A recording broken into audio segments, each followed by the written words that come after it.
누가복음 5장 27절부터 39절 말씀까지 우리 한 절씩 교독하겠습니다. 그 후에 예수께서 나가사 레위라 하는 세리가 세간에 앉아 있는 것을 보시고 나를 따르라 하시니 그가 모든 것을 버리고 일어나 따르니라. 레위가 예수를 위하여 자기 집에서 큰 잔치를 하니 세리와 다른 사람이 많이 함께 앉아 있는지라. 바리새인과 그들의 서기관들이 너희가 어찌하여 세리와 죄인과 함께 먹고 마시느냐. 예수께서 대답하여 이르시되 건강한 자에게는 의사가 쓸데없고 병든 자에게라야 쓸데있나니 내가 의인을 부르러 온 것이 아니요 죄인을 불러 회개시키러 왔노라.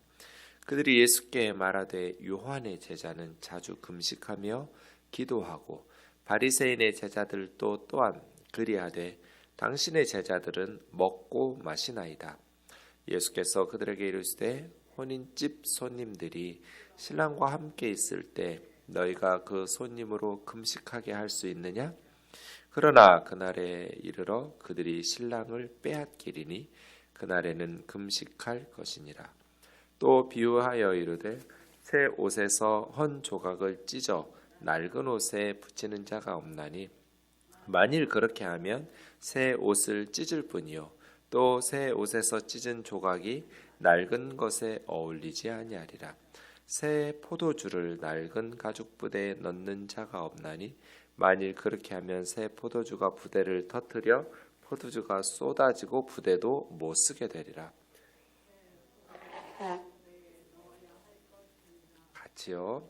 묵은 포도주를 마시고 새 것을 원하는 자가 없나니 이는 묵은 것이 좋다 함이니라. 아멘. 어제 우리가 24절 말씀에서 예수님께서 죄를 사하는 권세가 있는 줄 너희로 알게 하신다고 말씀하셨습니다. 예수님께서는 죄를 용서하는 권세를 가지고 계셨어요. 오늘 본문은 죄를 용서하는 권세를 가지신 예수님이 죄인을 불러서 회개케 하러 오셨다. 그러니까 죄를 용서하는 권세만 가지고 계시면 뭐 하겠어요? 죄를 용서하는 권세를 가진 예수님이 죄인들을 회개하게 하고 용서케 하시는 그러한 사역들을 하시는 모습을 볼 수 있습니다. 27절에 보시면 그 후에 예수께서 나가사 집에서 나가신 거죠. 레위라 하는 이 레위가 이제 마태복음 9장 9절에 보면 마태 이렇게 나와 있어요. 그래서 레위 마태 이렇게 말할 수 있죠. 마태복음의 저자예요. 아마 예수님의 12 제자 중에서 가장 부자였을 것 같아요. 세리였던. 그래서 세리 출신의 마태 레위를 제자로 부르시는 본문입니다. 세리라고 하면 뭐 당시에 가버나움의 세리였을 테니까요. 굉장히 큰 도시에 인두세, 사람의 그 주민세 같은 뭐 그런 세금도 있지만 통행세, 아마 레위는 통행세를 거두는 사람 세리가 아니었을까 이런 생각을 해봅니다. 세관에 앉아 있는 것을 보고 하니까요. 당시 유대인들에게 세리는 매국노죠. 로마의 앞잡이로서 그 가난한 백성들의 고혈을 짜내서 치부하는 부자가 된. 그러니까 뭐 회당 예배 참석 못하고요. 법정의 증인으로 될 수 없고요. 그냥 세리하면 세리라고 말하기보다는 뒤에 죄인 이런 것들이 앞뒤로 따라붙는 죄인 세리하거나 세리 죄인하거나 뭐 이렇게 그냥 인간 쓰레기예요. 그 당시 유대인들의 의식 속에 있는 세리들이 그러했죠. 그 세리를 예수님께서 먼저 찾아가서 나를 따르라고 부르시는 거죠. 그랬더니 28절 그가 모든 것을 버리고 그러니까 부자였던 세리가 모든 것을 버리고 누가만 이렇게 모든 것을 버리고 예수님 따랐다고 표현하고 있는데요. 베드로 같으면 뭐 예수님 따르다가 뭐가 잘못됐으면 다시 어부 본업으로 돌아가면 되죠. 마태 레위는요 못 돌아가요. 그래서 모든 것을 버리는 거예요. 이 그가 모든 것을 버렸다라는 표현 속에 마태 레위의 중대한 결심, 각오 이런 것들이 담겨져 있죠.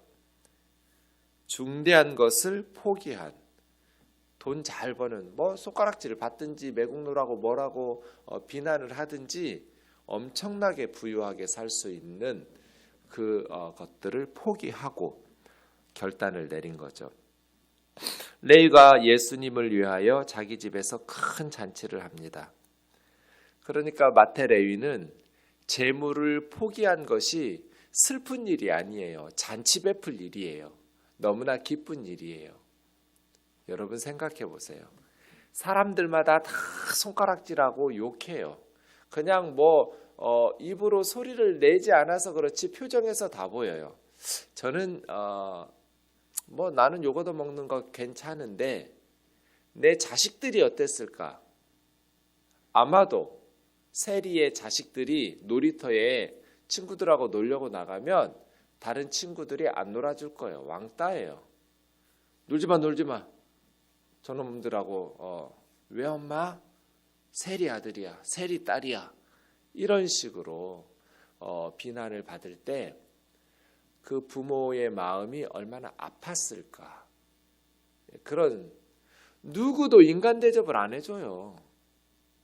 그런데 예수님이 먼저 찾아오셨어요. 그리고 제자로 부르셨어요. 마태 레위가 예수님에 대한 소문 잘 듣고 있었겠죠. 세관에 많은 사람들이 오며 가며. 그런데 그 주님이 자기에게 먼저 찾아오셔서 대개 이제 세관에는 세금 내러 오겠죠. 아니면 욕하고 불평하고 원망하러 오거나.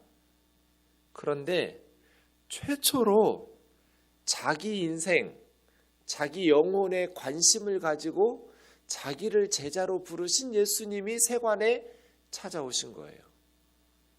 그래서 내 제자가 되라고, 나를 따르라고 부를 때 마태 레위는 감동했을 거예요. 이런 대접을 받아본 적이 없으니까요. 그래서 큰 기쁨의 잔치를 베푸는 거예요. 그리고 다른 세리들과 많은 사람들을 함께 초대했어요. 그 자리에 바리새인과 서기관들이 있었네요. 그러니까 물론 바리새인과 서기관들은 잔치에 함께 먹고 마시고 하지는 않았겠죠. 그 모습을 지켜본 거죠. 그러니까 많은 세리들, 많은 죄인들, 사람들을 불러 모으고 이런 재력이 있는 사람이에요. 마태 레위는 자기 집에서 예수님을 위한 잔치를 베풀었어요. 왜 우리가 예수님을 믿게 되면 좋은 것을 알게 되면 누구에게 알려주고 싶잖아요. 예수님 믿고 자기 혼자 천국 가는 거 참 어려운 일이에요. 예수님을 알게 되면 변화된 사람은 누군가에게 전해주고 싶은 열망이 생기는 게 정상이죠.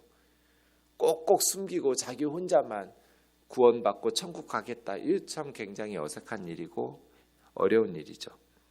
예수님을 아는 사람은 혼자만 천국 가려고 하지를 않아요. 마태 레위도 그랬겠죠.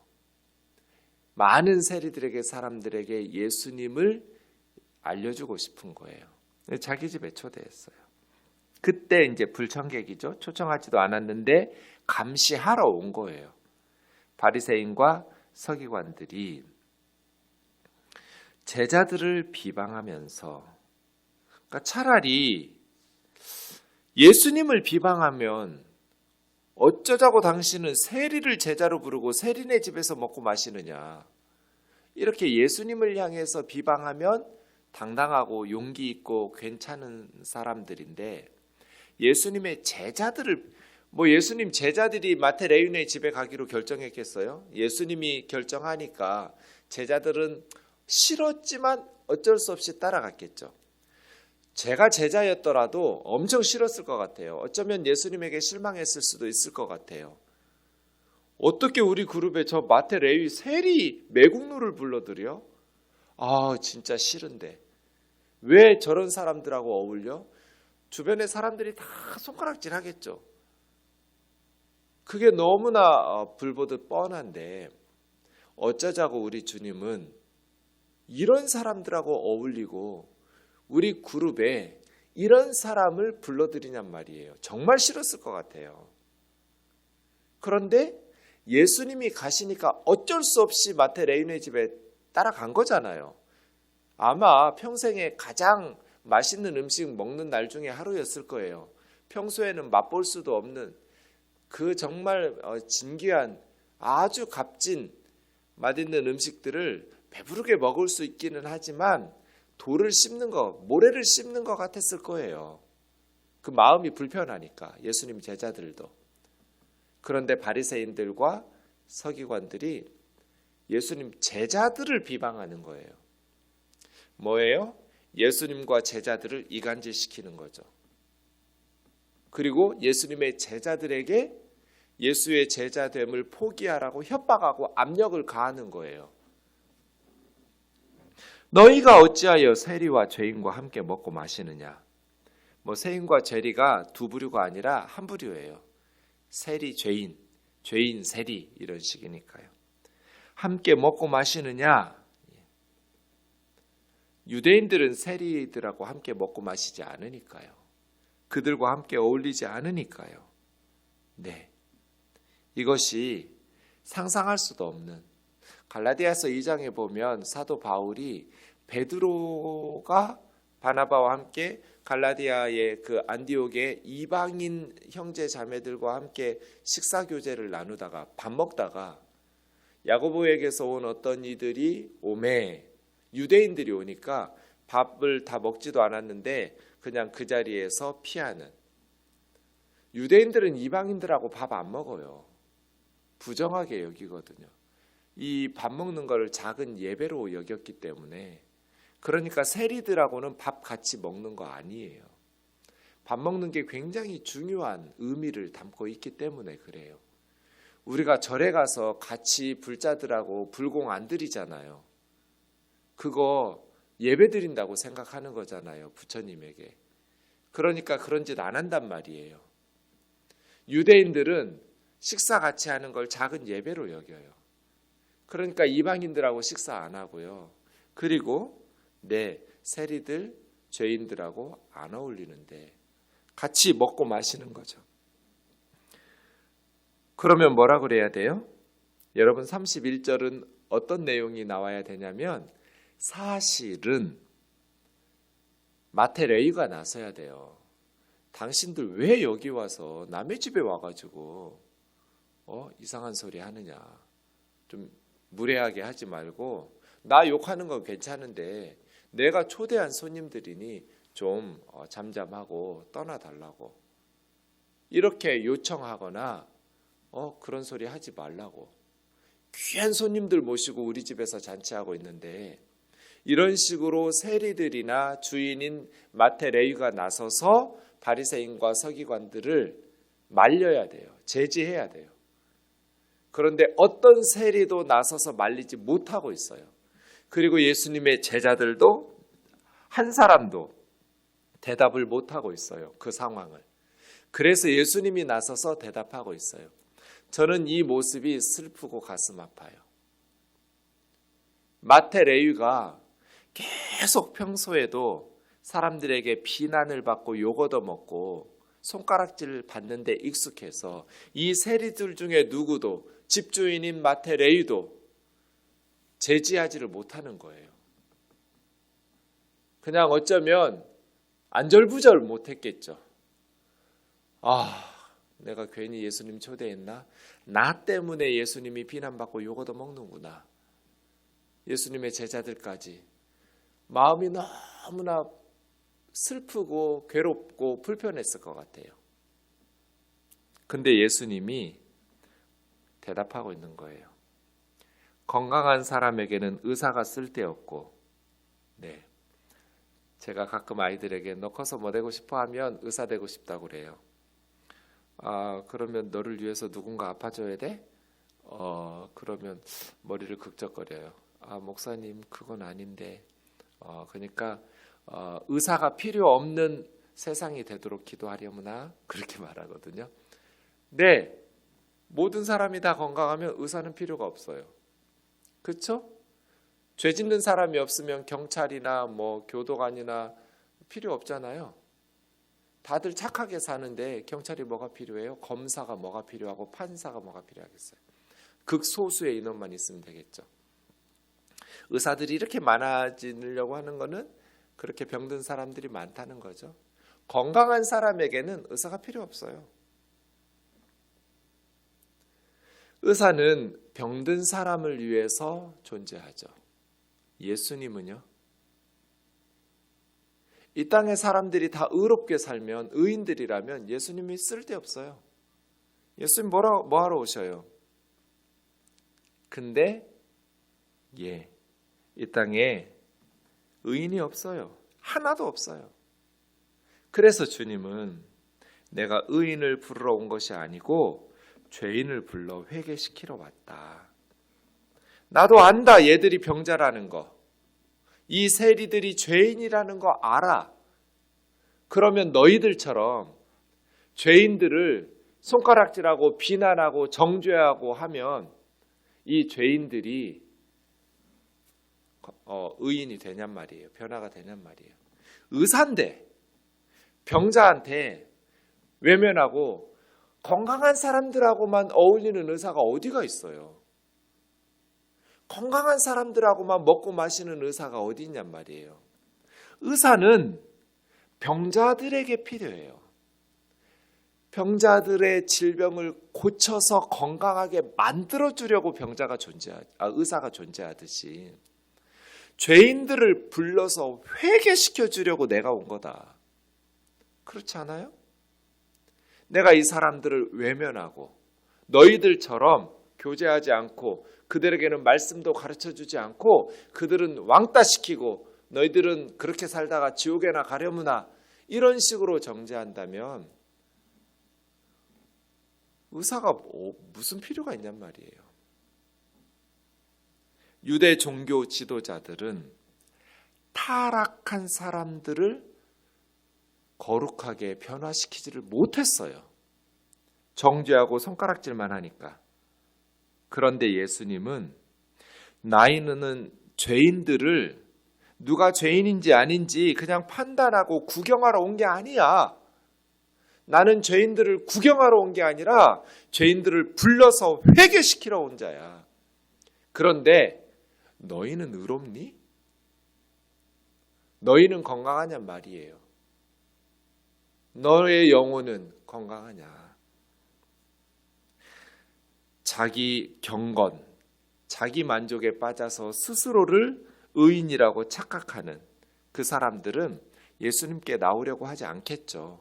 전도하다 보면 뭐 그냥 내가 무슨 죄가 그렇게 많아서 지옥 가냐고 그렇게 말하는 사람 많아요. 나 양심껏 사는 사람이라고. 자기 의에 빠져서 스스로 건강하다고 생각하니까 예수님이 필요 없고 십자가도 필요 없는 거죠. 그래서예요. 내 영혼이 파산당한 자라는 것을 깨달아야 돼요. 그게 은혜죠. 내가 죄인이라는 것을 깨닫는, 내가 병자라는 것을 깨달아야 의사를 찾아갈 거잖아요. 아무리 암에 걸렸어도 자기가 암에 걸린 환자라는 걸 모르면 의사를 찾아가지 않아요. 그래서 너무 늦어가지고 귀한 생명을 잃기도 하죠. 우리도 마찬가지죠. 죄인을 구경하지 마라. 바리새인들처럼 욕하고 비난하지 마라. 중요한 건 그 죄인들을 불러 회개시키는 거죠. 예수 그리스도 안에서. 예수님이 제자들에게 요구하는 게 이거잖아요. 제자들 싫었겠죠. 정말 이 바리새인들의 비난을 받을 때 쥐구멍이라도 들어가고 싶었겠죠. 예수님을 뜯어 말리고 싶었을 거예요. 왜 저런 사람을 우리 그룹에 불러들이느냐고. 왜 세리의 집에 가서 먹고 마시느냐고. 세상 사람들의 손가락질과 비난들이 예수님이 병자 고치시고 귀신 쫓아내주시고 예수님의 설교를 듣을 때 사람들이 다 감동하고 눈물을 흘리고 하나님을 만나고 변화가 되어지는 이런 엄청난 예수님 인기 스타인데 어쩌자고 이런 일들을 해서 예수님 지지자들을 잃어버리느냐고. 예수님의 제자들이 너무너무 싫었겠죠. 그럼에도 불구하고 마태, 레위와 세리들의 마음은 어떻겠어요? 진짜 감동이죠. 예수님 가세요. 괜히 우리가 초대해서 제가 잘못했어요.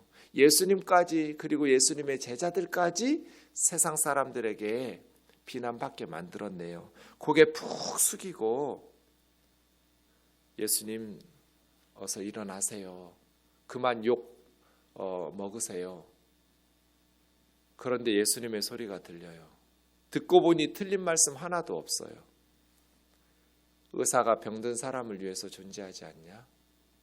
나는 죄인을 불러서 회개시키려고 왔다. 예수님의 설교를 들을 때마다 진짜 뼈 때리는 소리예요. 찔리고 양심의 가책을 느끼고 자신들의 영적인 질병, 내가 죄인이구나, 영적인 환자구나, 병자라는 것을 깨닫고 그럼에도 불구하고 돈을 위해서 조폭들 데리고 다니면서 백성들의 세금을 뜯어내서 치부하는 그러한 자신들이 이제 예수 그리스도 안에서 변화되고 회개하고 세례 요한이 설교했듯이 정해진 세금 외에는 더 이상 착취하지 말라. 세리라는 직업을 거룩하게 변화시키는 이런 감동이 있기 때문에 마태, 레위는 세리에서 매국노에서 순교자로 변화된 거잖아요.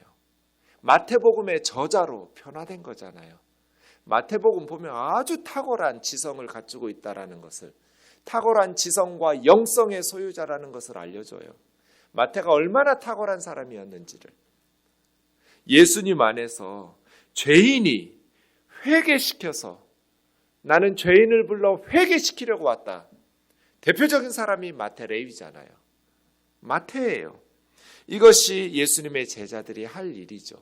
바리새인들처럼 정죄하고 비난하면서 가까이 하지도 않고 스스로의 거룩과 경건을 지키기 위해서 죄인들에게 접촉하지도 않는 경건이 아니라 죄인들과 함께 어울리면서 그들의 양심의 말씀을 통해서 아프게 하면, 그러나 그것을 통해서 말씀으로 성령의 능력으로 거룩하게 삶을 바꿔주는, 그래서 매국노 마태, 레위를, 조국을 팔아먹는 매국노를 이제 주님을 위해서 순교하는 위대한 예수님의 제자와 사도로 변화시켜주는 것, 그것이 예수님의 사명이고 사역이었다면, 그러니까 죄를 용서하는 권세만 가지시면 뭐예요?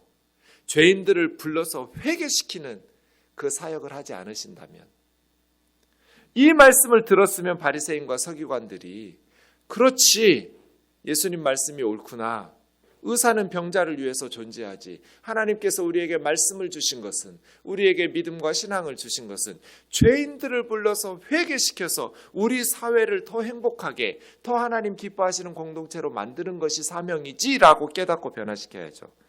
그런데 절대로 바리새인들 그런 짓 안 하죠. 예수님의 말씀을 들어도 변화가 안 되는 사람들, 변화되지 않기로 작정한 듯 살아가는 사람들, 지금 교회 안에도 얼마나 많을까요?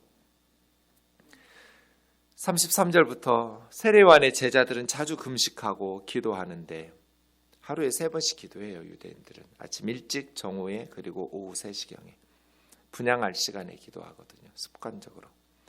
바리새인들의 제자들도 금식하고 기도해요.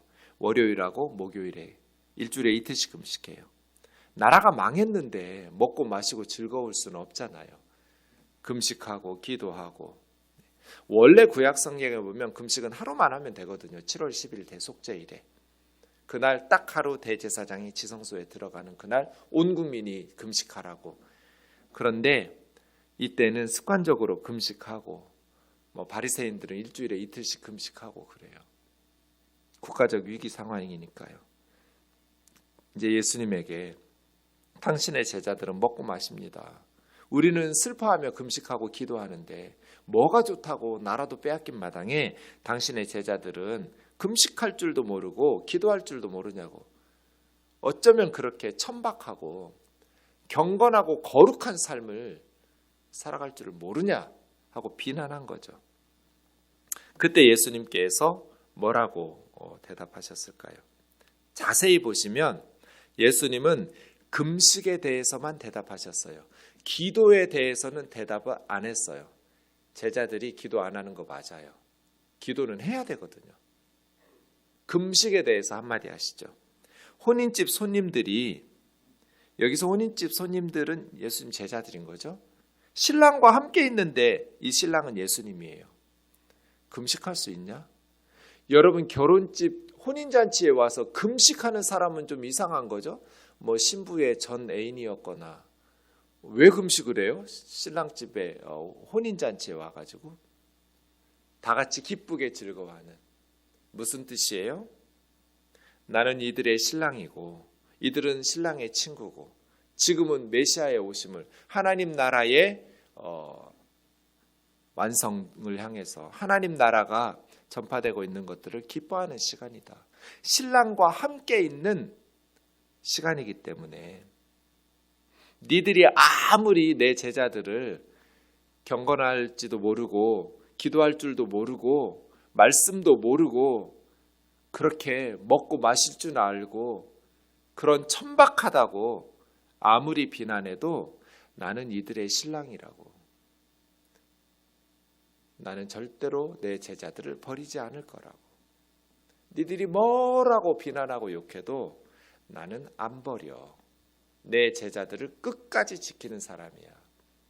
그러나 이 친구들이 신랑을 빼앗길 때가 올 거야. 십자가 때죠. 그때는 금식할 거다. 지금은 신랑과 함께 있는 시간이니까 결혼식의 기쁨을 만끽하는 시간이야. 신랑을 빼앗기는, 이게 이제 제자들을 충격으로 몰아넣겠죠. 신랑을 빼앗길 날이 올 거야. 나를 빼앗길 날이. 빼앗기는 거는 폭력이 개입되는 거 아니에요? 순순히 이렇게 하는 게 아니라 빼앗기는 거니까요.